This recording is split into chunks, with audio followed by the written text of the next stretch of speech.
Welcome to the episode today, the special live stream. We're going to talk about a controversial topic, whether or not the church will ever allow same-sex marriage. It's an important topic. There's a lot of disagreement when it comes to this question, and so I figured I should kind of lay out what I think in a live stream. So, on today's episode, Through Elephant's Eyes, will the church allow same-sex marriage? That is my lived experience. I'm going to talk about this, what I think, and hopefully we can have a good, respectful conversation.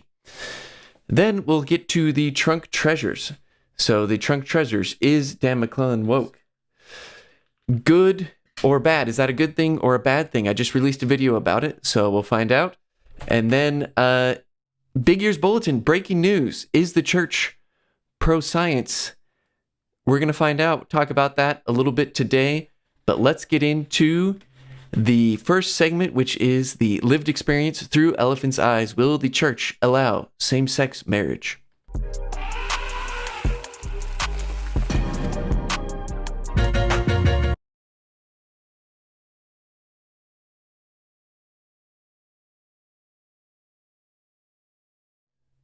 All right. Hopefully you can see the screen here. So, I've been thinking a lot about this, as many of you probably have, because it's a controversial topic. So, as I talk about this, I want to be sensitive to how controversial it is. I want to avoid contention. And I just want to share some of my thoughts. Maybe you'll agree with me. Maybe you won't. But hopefully we can have these conversations and learn from each other. So, let's just start off with something that we probably mostly all agree with, and that is that there is a sexual moral hierarchy. So, simply put, some sexual relationships are better than others. So, humans are very capable of all kinds of sexual relationships, and some of them are just frankly better than others. And I think we can all agree with that. There's certain relationships that you probably think are just morally repugnant, and you know in your heart are morally wrong. But what sits at the top? What is the top, the most ideal in the sexual moral hierarchy? That's what I want to talk about today. So, here are some examples of many different types of sexual relationships that humans can have. I'm not saying they're all equal, right? Some of these are clearly very wrong. Some of them we're kind of debating, right? You have traditional marriage. You have, and I don't know how to pronounce some of these, sadomasochism, which is like a pain, right? It could be consensual, could not be. You have same-sex relationships. It could be part of a marriage, not part of a marriage. You have premarital relationships. It's kind of just an umbrella term for anything that's outside of marriage. Zoophilia, that's like bestiality, for example. Pedophilia, I think that goes without saying what that is. Very ugly. You have extramarital relationships. Those are relationships among people who are already married to other people. You have furries, which are relationships or sexual relationships with anthropomorphic animals. You have mechanophilia, which is, like, you could say that's also kind of robotophilia or AI-philia or something, where you're in a sexual relationship with a machine or a robot or something. You have, I don't know how to pronounce this one, consanguinamori. However you pronounce that, that is a consensual, incestual relationship. You have necrophilia, which is sexual relationships with deceased persons. You have polyamorous, which is groups of people. You have objectophilia, which is like just an umbrella term for anything with a sexual relationship with an inanimate object. Anyway, point is, some of these are better than others. They're not all the same, and we can all agree on that. So that's what I mean by hierarchy. It's kind of like a tier list, right? S tier, A tier, down to E tier. And in this discussion, I want to talk about what is S tier, what is the ideal. And I believe, and I'm going to try and make the case, that traditional marriage sits at the top. And then I'll explain why I think this answers the question about what the church is going to do with same-sex marriage. So the reason I think traditional marriage sits at the top is because I think it fits three criteria that these other relationships cannot fit. So first, it has marriage, so as opposed to non-marriage. And I'll explain each of these a little bit later. It has both a male and a female in the relationship, and it's between unrelated, consenting adults. So I'm going to go through each of these and explain why I think they're important, why they are more morally ideal than not having these characteristics, and hopefully we can all learn something. So first, marriage. So before you take, let's say, a preliminary step to a moral sexual relationship should be marriage. Otherwise, you might be risking lust. So marriage is a good way to test to see if your partner cares and respects you like you care and respect yourself. So it's a way to kind of put your money where your mouth is. What is it? It's a witness recorded commitment. Wouldn't it be great if all sexual relationships had a recorded witnessed commitment before they happened? I think that is more ideal than not having it. Second, accountability and responsibility under law. So when you get married, you are bounded by law to be committed to that person. So let's say something bad happens in that relationship, we can take the people in the relationship and hold them accountable for the sexual activity. So that is obviously super beneficial. And then intimacy. So there's actually this Catholic creator that I think has a great video about this, and I might have to link this in the description later, but this idea that you should be able to be fully intimate with someone non-physically before you be fully vulnerable with them physically. And that is kind of something you would almost expect needs to happen before you're going to completely commit to someone in a sexual way. Not to mention for those that are like, a male-female relationship, one of the causes of a child being born is a sexual relationship, right? And so one question you might have is like, can I really trust this person if I happen to become a parent with the person that I'm sleeping with?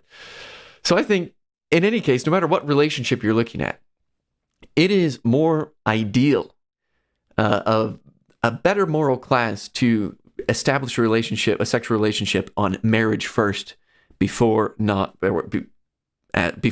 premarital relationship, right? So marriage is more ideal, more moral than non-marriage, and this is why. Let's get on to the next thing. Male and female, man versus woman. Why is it important that the relationship have a man and a woman? Well, this one's kind of getting right at same-sex relationships, I suppose, where they don't have a man and woman. They have either two men or two women. So I want to kind of lay this out because I think this kind of explains first why I think this is so important. And then we'll get into kind of more of my reasons behind it. So suppose same-sex marriage is morally equivalent to a heterosexual marriage. Well, that would mean that the gender differences are not morally consequential in that relationship. Like, it doesn't matter. Like, you don't need male and female. Male is fine. Female is fine, right? And that is another way of saying that just gender just doesn't matter, morally speaking. Well, the contrapositive to this, or logically equivalent to that statement, is pretty simply put, if gender does matter, then gay marriage is not morally equivalent to traditional marriage. And so that's why I think framing this in this way kind of shows why gender is so important when it comes to talking about marriage and sexual relationships. Now, I am going to kind of use gender and sex interchangeably. I'm just throwing that out there, but that's what we're talking about. So let's look at this first clause here. If gender does matter, then, we have something to talk about. So I'm going to make the case that gender does in fact matter. So first off, males and females. I got news. They are different. Despite what some people in media might try and tell you, there is a difference. And I think you simply just need to live your life to know that. Biologically speaking, this is a binary thing. The SRY gene determines if you are male or not. But, and it goes way beyond that. We're talking about anatomy here. We're talking about basically any field of science can easily demonstrate a difference between males and females. Emotionally speaking, the brains are different. Socially speaking, obviously physically speaking, we kind of talked about anatomy. And if you're a Latter-day Saint, which this conversation is meant for Latter-day Saints, they're spiritually different and have a different spiritual thing. You want to know another reason why we know that males and females are different is because gay people actually exist.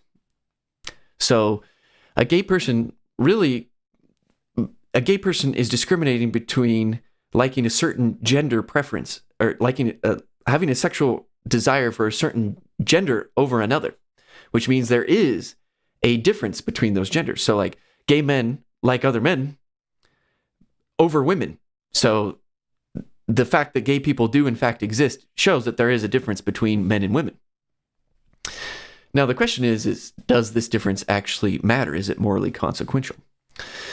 Well, one of the purposes of life, if you're a Latter-day Saint, is to form relationships that will last forever. And it's for us to change and become better. So you have a man and a woman. A man and a woman in a committed relationship is different than any other and uniquely capable of helping develop each other in this purpose of life. So let's look at why I think these differences matter. So first off, the male-female relationship is the only way to naturally have children. And we'll talk more about that in a little bit, but I think that's important for God's plan, right? But besides just being able to have children, there's also parenthood, maybe in an adoptive state, for example, if they can't have it naturally. You know, children deserve a mother and a father, and males and females are uniquely able to fulfill both of those roles completely. Also, because of the differences we talked about, males and females do have complementary natures to each other. So we kind of mentioned some of those on the last slide, but what I argue here is that men and women are uniquely able to help develop each other in furthering the purpose of life. It's the only relationship that can become one flesh, if you will. And speaking of which, so vulnerability. So a true vulnerability can be had with males, females, because you can give your partner something that which they don't already have. And spiritually, again, I just have to throw that one out there. Gender is eternal, and those differences seem to be there for a reason. You know, we had it before we were born, if you believe the family proclamation. And so there seems to be something here that uniquely allows males and females to develop each other beyond what males and males or females and females can. But to sum it up, I'd put it like this. It's not ideal to miss out on womanhood, on divine femininity. There's something beautiful about divine womanhood, femininity, whatever you want to call it. It's hard to even put into words what it is. But missing that in relationship is not ideal. But same with manhood. You have a divine masculinity, this beautiful masculine spirit that would be missing in relationships that don't have a man. And so having a man and a woman would be more ideal than missing out on one of these hoods, if you will, either the womanhood or the manhood. Let's talk about this for a second.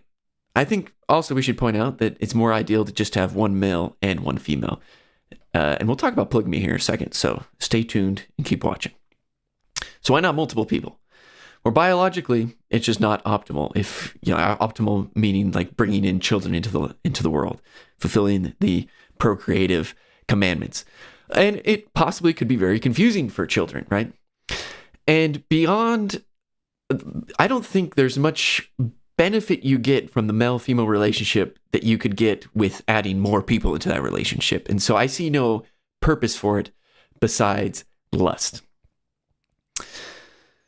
Yeah. So, I mean, this is kind of a weird edge case that I feel like I have to point out to show that, adding more people and just having like this polyamorous type of relationship doesn't add anything and really only adds lust and confusion. But we'll talk, I know some of you are thinking about polygamy. We'll talk about that here in just a little bit. But one male, one female seems to be really ideal. And the last thing that seems to me to be part of the ideal, part of the top S tier sexual relationship among humans is that it be unrelated adults. Why is that? Well, biologically, that is ideal. Like for DNA, your DNA wants to be able to take the best of both worlds. I hope I don't have to explain the DNA problems that happen in incestual relationships. It's just not a good thing. It's also something worth pointing out that immutable diversity is good. So immutable meaning something that you aren't capable of changing. So in the scriptures, we learn that Zion is of one heart and one mind. And I think we are commanded to change how we are. But there are certain characteristics that we have that can't be changed. And that diversity is beautiful and good. We're talking like skin color, the way your hair is, being a male, being a female. certain characteristics and our lived experiences and stuff of these, what we bring to the table is actually a beautiful thing. And so the more diversity, immutable diversity in a relationship, I think that's good. That's definitely not a bad thing. And of course, I think hopefully this one everyone can agree on is that there should be some level of maturity in consent, right? I think consent in today's day and age is like the bottom of the food chain when it comes to what people think about in the sexual moral hierarchy. But, I include it here because it needs to be included, because we're not going to talk about relationships that can't have this proper adult maturity and consent. So, traditional marriage is the ideal, standing alone in S tier of the sexual moral hierarchy. It has marriage, which is more ideal than non-marriage because it has that commitment level. It has the male and the female. It's not missing womanhood. It's not missing manhood. It has those divine attributes in the relationship. I think those are morally consequential. And lastly, it has the unrelated adults, so we don't run into really strange behavior and relationships that I think are clearly inappropriate. Now, so how does this answer the question about the Church of Jesus Christ and Latter-day Saints and the potential for same-sex relationships being in the temple? Well, as I see it, and as certain church leaders have talked about it, the Church of Jesus Christ of Latter-day Saints is concerned with the ideal. It's concerned with ideals in every aspect of life. It's looking for celestial exaltation. That is the ideal. That's what the church is aiming its members to achieve one day, thanks to Jesus Christ, and to develop a relationship with him. Now, no one fully lives up to the ideals. None of us are perfect at it. We all make mistakes in one way or another. That's why we shouldn't judge each other for not living up to the ideals, because nobody does. Still, they're necessary. Jesus Christ talks about this in the scriptures about, we are commanded to try and live up to the ideals, knowing we might not be able to, but it is possible and it is necessary, and it's something that we're here to do. So just because we're not living up to the ideal doesn't mean we don't try and strive for it. Not living up to an ideal is basically the definition of sin, which means to miss the mark. Sometimes people think that has a scary connotation, but it's simple as that. All of us are sinning in one way or another. We don't hit the ideal. We are guilty, yet we are commanded to keep trying. Now, I want to talk about a few frequently asked questions that I think people who might disagree with me on this topic have. And so first, let's start with one that maybe some of you were thinking about, which is polygamy. So first thing I want to say about polygamy is that it doesn't change the definition of marriage. It is still marriage between one man and one woman, but it is multiple marriages. And so even though that doesn't change the definition, in this conversation, we're talking about human sexual relationships. So practically speaking, it does present some challenges potentially because there's a sexual relationship with one man and multiple women. So let's take a look at why we need to talk about this, because the church did approve it. So it has the marriage aspect. The male-female part is a question mark. Why? Because that's where I talked about one man, one woman. So we'll talk about this a little bit further. And it does have the unrelated adults. I just want to show kind of where polygamy can be challenging for some people. And it's the one male, one female part. If you look at the reasons why I laid out one male, one female, I said is biologically not optimal. Well, one exception to this is actually polygamy. And you can make the case that polygamy is biologically optimal if there's single women. Men can have multiple children at one time, women cannot. And if there are single women and more women than men, then it can be more biologically optimal if having children is the goal. Confusing for others, including children. I don't know. I didn't cross that one off. I don't really understand. Maybe that is a negative of polygamy. And lastly, I said no purpose besides lust. Well, if you look at the scriptures, I think you could at least make the case for a purpose.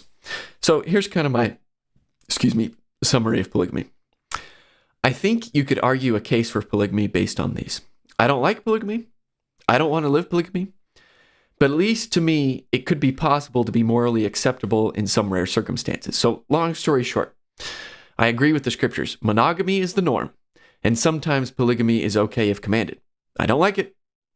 But at least in my framework, how I see this, and you probably see it a different way than I do, at least for me, it can make sense that it can be okay in certain circumstances. So I don't have really much else to say about that. I know that polygamy can be a difficult topic, and that's kind of how I think about it. Something I don't like, but something that I think at least can make sense as opposed to some of these other relationships. All right, let's move on. So we talked about polygamy. So here's another question that I've seen going around. Could the church approve non-celestial same-sex marriages? So this would be non-temple marriage between same-sex couples, kind of like saying, hey, you're in a civil marriage, you can, with a member of your same sex, you can participate fully in the temple, you can do all the things, you just can't get the celestial marriage because it just doesn't fit that definition. Could the church ever go that far? And some people think that the church could go this far. And I just want to go back to this slide, which is that I think the church is concerned with ideals. And I think, simply put, if it doesn't have potential to reach this ideal, then it's not putting you on the path towards the ideal, right? Again, an ideal that none of us fully live up to. And so because of that, I think in order for the church to approve something, it needs exaltation potential, because that is what the church is concerned with. And so to me, the answer is no, that the church would not allow non-celestial marriages, just like civil marriages, to be out. They wouldn't justify that as not breaking the law of chastity, because I think the law of chastity is going to stay the same, and that is or at least something that is in the temple and very important. So my answer to that is no, and I think some of the reasons I've laid out explain why I think that way. Let's get on to another question. So we talked about polygamy. Let's talk about this one. What about couples that cannot have kids? So I've heard this one being equated to same-sex relationships. Like, okay, look, it's no different than a man and woman who can't have kids. And I disagree. In fact, kids was only a small part of kind of the larger statements that I've been making about why I think traditional marriage sits at the top. So let's look at this. People who cannot have kids can still get married, still have the male-female relationship, and still are unrelated adults. So children are important, and I included them in some of the arguments for why the male-female part of it is important. But none of the reasons I laid out here actually say that children are required. Certainly, a married couple that is capable of having children and chooses not to, I think, is actually failing to live the commandments. You're supposed to be fruitful and replenish the earth, right? And I think it's worth pointing out, too, that there is a moral difference between not being able to do something and choosing something that is incapable of doing, or like choosing a relationship that is incapable of that because of the natures of the people involved. So again, let me just rephrase that for my own sake so I can make more sense to myself, right? There's a moral difference between not being able to do something and choosing not to do it if it's a commandment. You know, all of our bodies are imperfect, subject to the fall, and some of those imperfections can cause us to not be able to have children naturally in this life. And that stinks. And it's, you know, and for better or worse, it's not the ideal in the sense that, you know, the fall kind of causes us to be in an unjust world. But that doesn't mean that we have to give it up altogether. So long story short, I do not think that is an exception that is the same. And then lastly, I want to point this one out here at the bottom. I know someone's going to accuse me of something. I'm saying that same-sex marriages are the same as pedophilia. And absolutely not. So if you're writing out a comment that says that, delete it right now, because I am not saying that whatsoever. What I am arguing is that there is a sexual moral hierarchy, and there's one that sits at the top, namely traditional marriage. I'm not saying anything about where the rest of them fall. You know, some are clearly more morally acceptable than others, but I'm only arguing about the top. Traditional marriage is the top of the hierarchy. That doesn't mean everything below it is equal. So I just want to make that clear, lest I be accused of something that I'm not saying. And yeah, so those are kind of the frequently asked questions that I've seen a lot of people ask. And I just want to kind of frame this for those who disagree. I hope this kind of sheds some light on what Latter-day Saints who think it's never going to change think. At least this is what I think. And I'm sure people have smarter, better thoughts about this than I do. But I kind of wanted to lay out and be very clear about where I think this is going. So last, So I had the opportunity to ask or answer some questions about people who disagree with me. By the way, I look forward to further questions potentially in the comment section. Please be civil. But here's some questions I have to people who do believe that the church will one day allow for same-sex marriages. So, first, do you believe that men and women are different?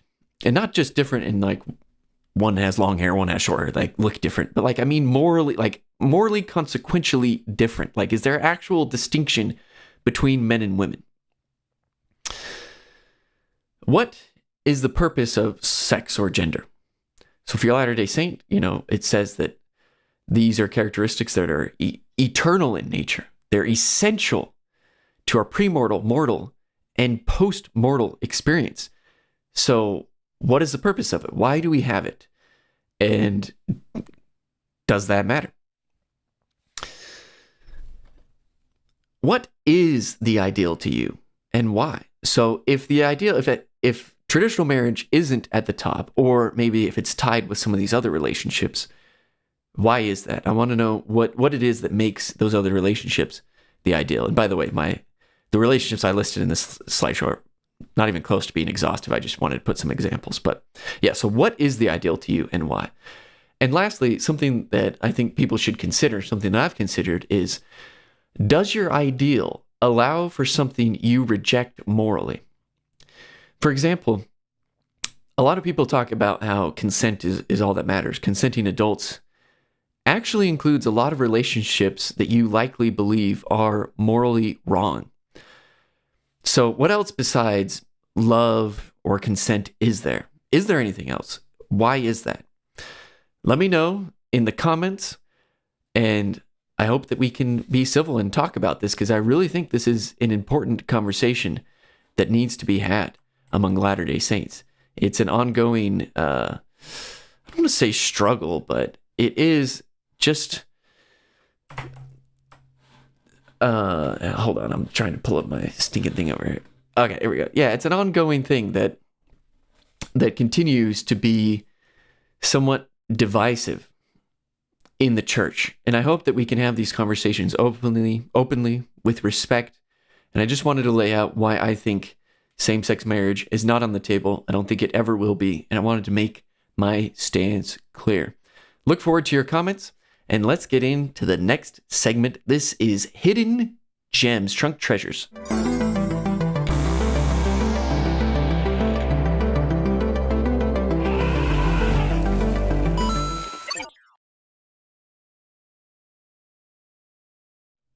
All right, one thing I want to point out before we get into the Hidden Gems segment, talking about kind of this reaction to this video I made about Dan McClellan and a woke compilation.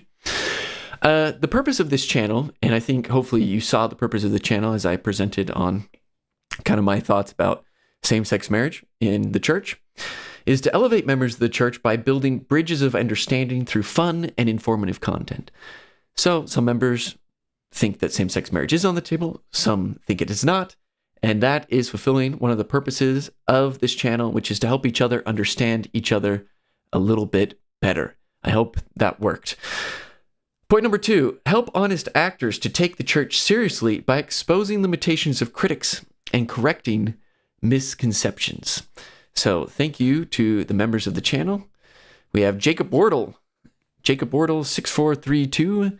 I don't know if I see you in the chat, but hopefully you check this out. Shout out to you. And Curious Mad Cat, one of the best names on YouTube. Curious Mad Cat. I like it. Curious Mad Cat 480. You are the Pachyderm members. And we currently don't have any Mammoth members, so if you want to become one, you always can.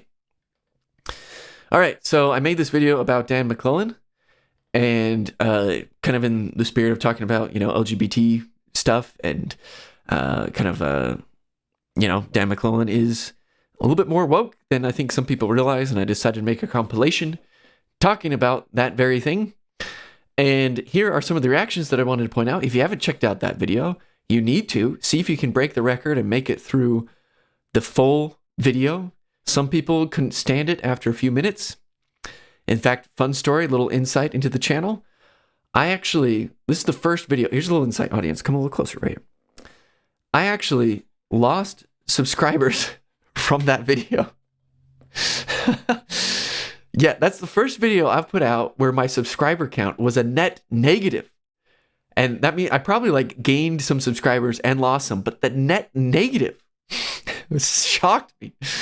People love their Dan McClellan. I didn't even say anything about Dan McClellan. I let him just speak for himself. So if you haven't seen it, please go watch it and let me know what you think. But here's what some other people thought, and I thought this is worth talking about. So the Haystack, shout out to the Haystack. He's a content creator as well. He says, absolutely excellent. Dan McClellan is great at some things. This is not one of them, when that is talking about, political stuff that creeps into his scholarship. But that's not everyone thought it was like a slam against Dan McClellan. I didn't even intend it to be like a slam or anything. I just, kind of made this parody, showed this stuff. I mean, I kind of intended, I'll be honest. But like, if you agree with him, then you wouldn't think he's saying anything wrong. In fact, that's what this person said. Desert File. This is awesome. Dan McClellan is awesome. Thank you. So some people watch that video and they just clap and stand up and say they agree with everything Dan McClellan has to say. And that's fine. You can agree with it. And I wanted to put that video out just to be clear that that's kind of the stuff that he throws into his scholarship. He's not immune to dogmas, as none of us are. Marvelous Wonder Podcast, shout out to Preston of the Marvelous Wonder Podcast. He was the top comment on this, and he says, Dan McClellan is always careful to avoid talking about his faith, stating that he speaks only as a scholar, but appears to be happy to talk about his politics as if they are absolute truth. So good job, Marvelous Wonder Podcast. Check him out if you haven't. We're working on something together. It's in the books at some point, so just teasing that a little bit. Jonah Barnes from Word Radio said, holy moly, great compilation. McClellan is such a sorry case. I had to put that in there because I got a shout out, Word Radio. And I love to see Jonah Barnes on there. And yeah, he was surprised to find out that I was losing subscribers from that video. But you know what? Worth it, I think. And lastly, I got to point this out. So there's been a lot of talk about Heavenly Mother lately because of this quote from President Oakes in somewhere in Europe when he's giving a talk. And before that even happened, I do remember reading on ex-Mormon subreddit one time of a person who decided to leave the church because they felt like, I don't know, they just had some feminine talking points, and they were saying that like the treatment of women, Heavenly Mother was basically the reason why they left the church. And when asked like where they went to after leaving the church, they said, oh, they're involved with, they're an atheist now. Which made me like scratch my head. I was like, wait, what? So I made this meme. I did post it for like 2 seconds and I took it down. It says, I left the church over Heavenly Mother. Cool, now that you're free, do you pray to her? I'm atheist now. Okay, I find that funny because it's like, wait, you left the church because they tell you shouldn't pray to Heavenly Mother or whatever, and it's unjust. And then when you leave, instead of just like, going into the reason you left, you become an atheist? Like, wait, then what? Like, what? Like, either that's not the reason you left, or you're not really an atheist and you do pray to Heavenly Mother. I don't know. It doesn't make sense to me. I thought it was pretty funny. Like, okay. Anyway, hopefully you guys think that's funny too. Maybe I'm all alone there.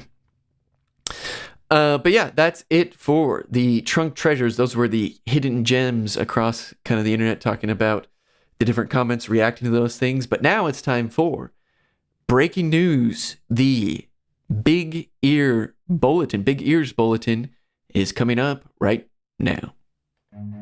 Run.